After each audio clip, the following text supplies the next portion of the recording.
ನೆಂಟನ ಜೊತೆ ನಲ್ಲೆ ಹೊಡೆದು ಬರುವ ಕಾಲ ಇದೇ ಈ ಕಲಿಕಾಲ. ನಿನಗೆ ಈ ಕಲಿಯುಗದ ನಿಯಮ ಇನ್ನೂ ಗೊತ್ತಿಲ್ಲ ಅಲ್ವಾ? ಕಲಿಯುಗದ ಬಗ್ಗೆ ನಾನು ನಿನ್ನಿಂದ ತಿಳ್ಕೋಬೇಕಾಗಿಲ್ಲ. ಈ ಗರಿಕೆ ಹೆಣ್ಣಿನಲ್ಲಿ ನೀನು ಬಾಯಿಗೆ ಬಂದ ಹಾಗೆ ಮಾತಾಡ್ಬೇಡ. ಈ ಗರಿಕೆ ಹೆಣ್ಣಿಗೆ ಅಲ್ಲ ಸಲ್ಲದ ಮಾತುಗಳನ್ನು ಆಡ್ತಾ ಇದೆಯಲ್ಲ, ಹಾಗಾದ್ರೆ ಆ ನಿನ್ನ ತಾಯಿ ಸಿಕ್ಕವರಿಗೆ ಸರಿಗಾಸಿ ನಿನ್ನನ್ನು ಕೆತ್ತಿರ್ಬೇಕಲ್ವೇ?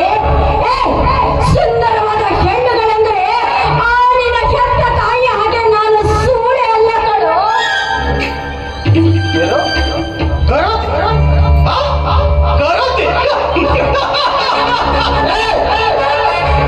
ಏನು ಗರತಿ ಎಂಬ ಪಟ್ಟದ ಬಗ್ಗೆ ಅಭಿಮಾನ ಬೇರೆ ಕೇಳು ಅಲ್ವಾ?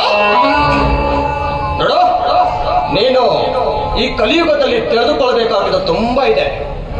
ಒಂದು ವಿಷಯವನ್ನು ಹೇಳ್ತೀನಿ ಕೇಳು. ತವರು ಮನೆಯಲ್ಲಿ ಮಾಡಿದ ಮಿಂಡನಿಗೆ ಗಂಡನ ಮನೆಗೆ ಬಂದಾಗ ಅತ್ತೆಯಿಂದ ಹಾಲು ಹಿಂಡಿಸಿ ಗಂಡನಿಂದ